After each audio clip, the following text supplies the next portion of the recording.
आप कोई कवच पढ़ लो, आप कहते हो सुनते हो कि आप क्या कवच पे श्रद्धा नहीं क्या?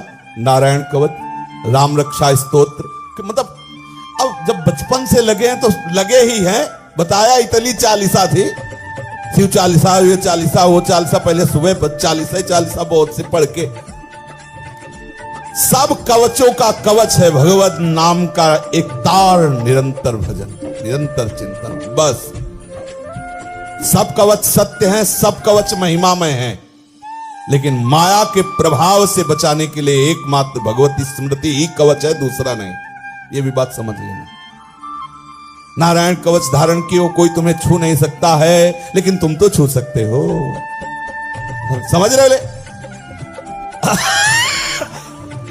आप छूने की वृत्ति से रहित हो जाओ, इसके लिए हरि स्मृति कवच चाहिए। हरि स्मृति कवच सब पाप मोचन कर देंगे, लेकिन पाप प्रवृत्ति का नाश होगा आपकी विचारधारा पलटने पर, निरंतर भगवत स्मृति पर। हम ज्यादा रोएं गिड़गिड़ाएं ना इस विषय में कि हे कृष्ण हमारा काम नष्ट कर दो है। हम आपको असली बात बता रहे, रो के भी देख लिया है।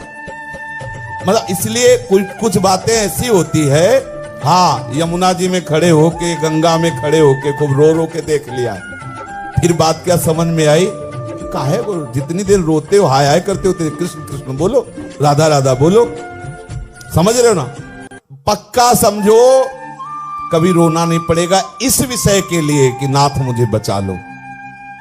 ये कब बोलोगे? जब कृष्ण नाम छूटेगा तब बोलोगे हे नाथ मुझे बचा लो।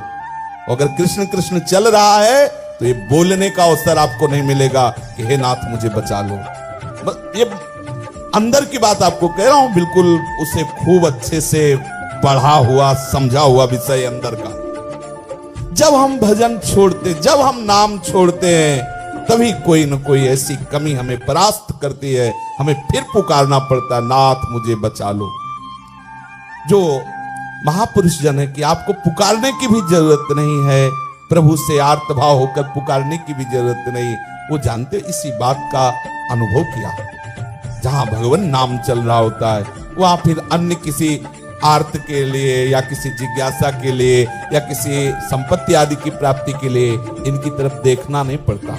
सारा वैभव, सारी सामर्थ्य उसके चरण चूमती है। अभी सुना आपने, बाहरी और भीतरी कोई भी विकार उसे परास्त नहीं कर सकता।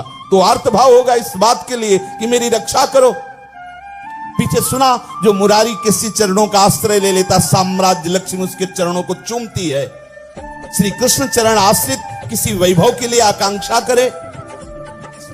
हमारी निरंतरता में कमी ही हमारी परास्त होने की वृत्ति है, वो हमारे पास है, कोई हमें परास्त नहीं कर सकता। हम स्वयं से स्वयं में परास्त हो जाते हैं, हम अपने ही दांव में फेल हो जाते हैं। बैठाल लो हृदय में, बैठालने की बात कह रहे नहीं, ये प्रश्न आपके हृदय में कई बार उठेगा और हो सकता है वो आपकी आस्तिकता की धरा को हिला दे कि इतना पाठ करता हूं, इतना भजन, और ईमानदारी से करता है, ऐसा नहीं साधक। वो ये भी अनुभव की बात कह रहा हूं।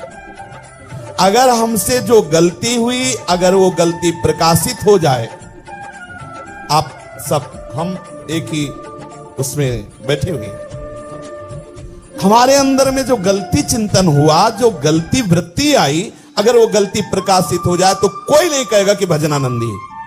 समझ में आया? और वो ईमानदारी से भजन करता है, तभी वो सोचता है कि कब वो तिथि आएगी, तारीख आएगी, वो मिनट आएगा जब हम इन सब विकारों से ऊपर, वो दिन होगा अव्याव्रत भजनात् तद स्मरणे परम व्याकुलते। ये इसके बिना ये कार्य होता रहेगा, चाहे जितना समय आप लगा लो। बिल्कुल फाइनल की बात समझ लीजिए, इसमें आज मतलब आपके प्रोत्साहन की बात नहीं कह रहा, बिल्कुल हृदय खोल के, हम हृदय पढ़ के आपको बात बता रहे हैं। जब तक आपके भजन में निरंतरता नहीं आएगी, तब तक विक्षेप पड़ता रहेगा, माया का आकर्षण आपको प्रभावित करता रहेगा, आप लड़खड़ाते रहेंगे, आपके अंदर अशांति बनी रहेगी। आपको पूरा का पूरा बल लगाना है निरंतरता के लिए। नाम अपने पास तो अभ्यास के लिए गुरुजी ने सब सामग्री दे दी है। नाम है, वाणी है, प्रभु का कीर्तन है, प्रभु के लीला गुणों का श्रवण है, महापुरुषों के चरित्रों का गान है, चरित्रों का श्रवण पठन चिंतन। बड़ा एक क्षण हानि हरिवंश के नाम अंतर परे, लाभ हरिवंश उच्चरत बानी।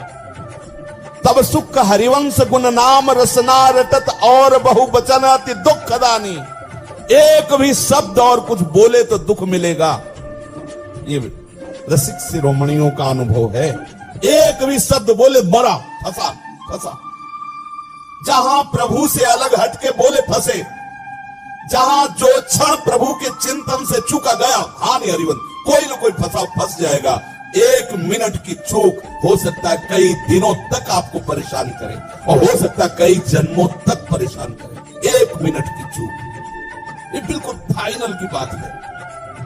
आपकी आस्तिकता कभी हिलेगी नहीं अगर इस बात को बैठा लोगे।